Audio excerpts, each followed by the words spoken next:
maker is somebody that builds something. The tools change.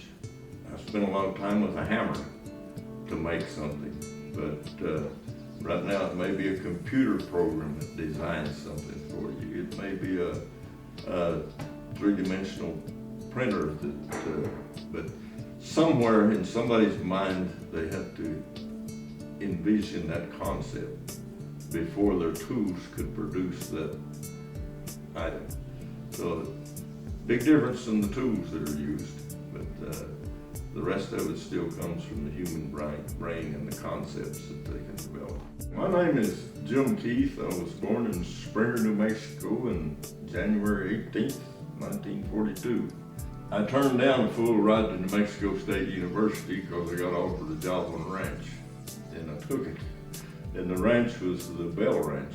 Now, the Bell was pretty famous for having horses that took cowboys to ride. They were known as pretty rough horses, and the Bell Ranch was famous for bucking horses. All of them colts pitched a little. And that was great fun in those days. During all this time when I was working at the Bell Ranch, we didn't have access to a lot of equipment and tools. Right now you can go down to a hardware store or tack store and buy about anything you can imagine. Most of our tack are bits and spurs and some of that stuff we made. You could probably find it if you looked hard enough. But if we had access to a shop, we made that stuff ourselves. So I got started early on building a lot of my own equipment. And if you needed something, if you could imagine how to build it, well, build it. So. Well, ever since I was a kid, I remember my parents saying I was going to be an engineer because I like to take a hammer and build something with it. Some of my ornamental forging at that time was non-existent, so I made utilitarian items all the time. But my partner at the school, Tex Haas, asked me if I could forge a dragon. And the concept had never occurred to me that somebody could take a piece of steel and make a dragon out of it. A few years later, I could make dragons out of it. So every time I've made a dragon in a demonstration since then, I've always given Tex Haas the credit. Opportunities to learn can come from the strangest places.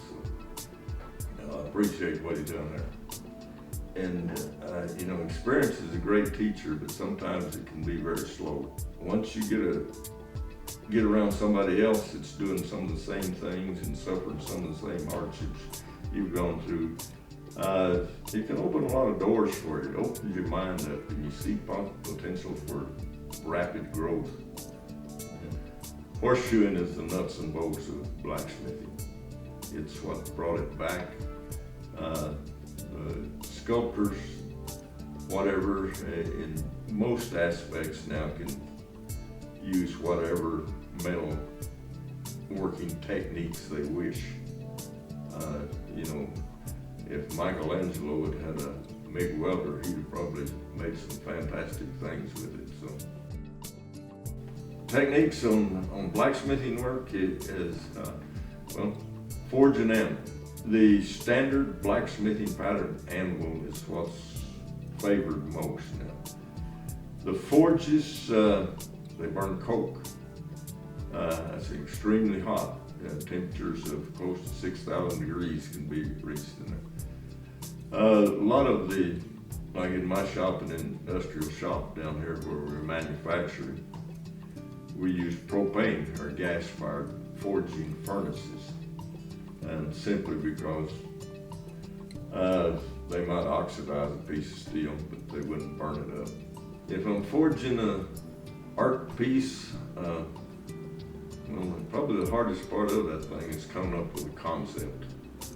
If you got the concept down, you got the idea down, and like I said, that's usually for me, that usually takes the longest amount of time is to figure out what I'm going to do. And then I got to figure out how, and sometimes it may take a little trial and error process. The main thing on that is being able to evaluate the process as you're going through and make needed adjustments before they're unrepairable. I think basically anybody that can take a piece of metal and bend it into the shape of a horse's foot has some artistic ability. And your imagination then becomes your only limitation.